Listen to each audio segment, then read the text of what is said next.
人生有多少种味道？我们会说生活是酸甜苦辣咸的，这个是一种比喻，是在表达生活里面的感受，比如喜、怒、哀、乐，以及各种体验和情感。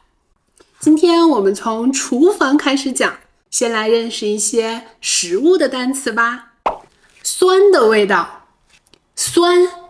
意大利和法国用葡萄来酿醋，日本呢主要是用大米，中国的醋也用大米，还有用小麦、玉米来酿造的。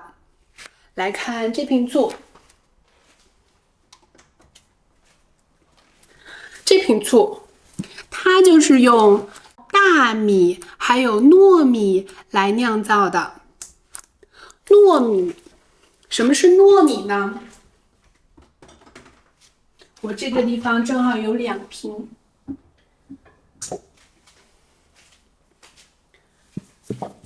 糯米，这个就是糯米，这样保存呢，它是密封的，可以防虫。它和大米相比更白更圆，你可以看一下。我们平时除了用糯米来酿造醋之外，还会在正月15的时候吃元宵。元宵，南方呢叫做汤圆。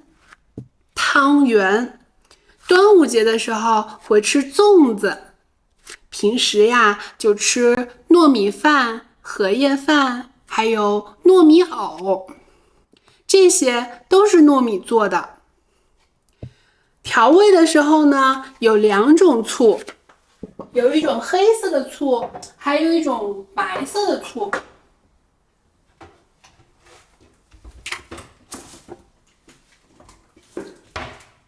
看这2瓶醋，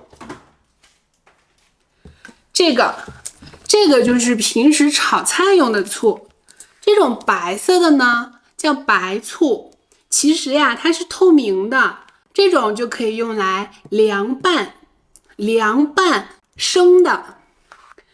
有时候呀也会用柠檬，凉拌菜的时候就可以挤一些。我做蛋糕的时候得用柠檬，这个就用的比较多。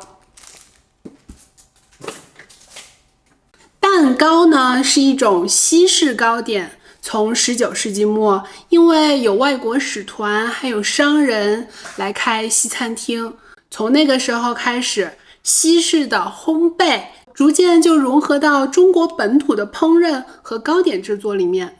中国的糕点最早是从汉代开始的，现在流传下来的糕点主要是用米做的，大米，也会加入一些豆类，果脯、花生、芝麻。豆类、果脯、花生、芝麻，我最喜欢这2种。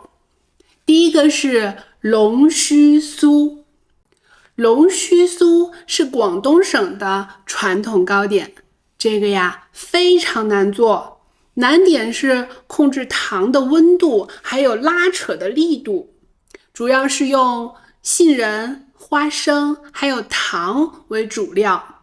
它的外表呢是那种细长的龙须状，口感香脆。龙须就是龙的胡须，你相信有龙吗？在中国，龙啊以前是皇权的象征，现在流传下来的很多绘画、雕刻上都有这种图案。龙是一种图腾，现在还有赛龙舟的习惯，以前是为了向龙祈福求雨，希望丰收，现在呢是为了讨个吉利，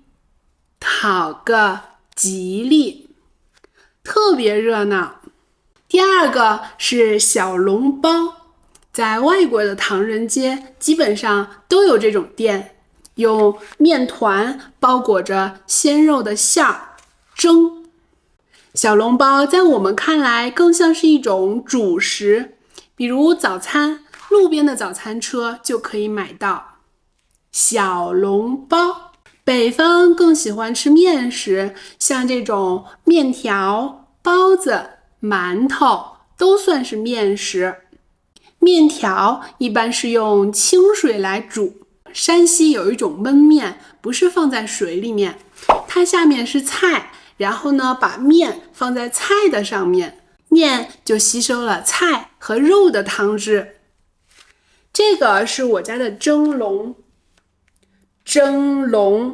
平时呢用来蒸包子、馒头、花卷还有鱼。蒸是一种特别健康的烹饪方式，因为不直接接触油和水，所以它的热量相对要低一些，保留了营养，尝到食物本身的味道。中式的糕点主要呢就是用这种蒸的烹饪方式。蒸。好，刚才说了很多用糯米做的食物，我们回到酸这个味道吧。酸在生活里面这个字也很常用。生活里的酸，首先是一种身体的感受，比如肌肉酸痛、腰酸背痛，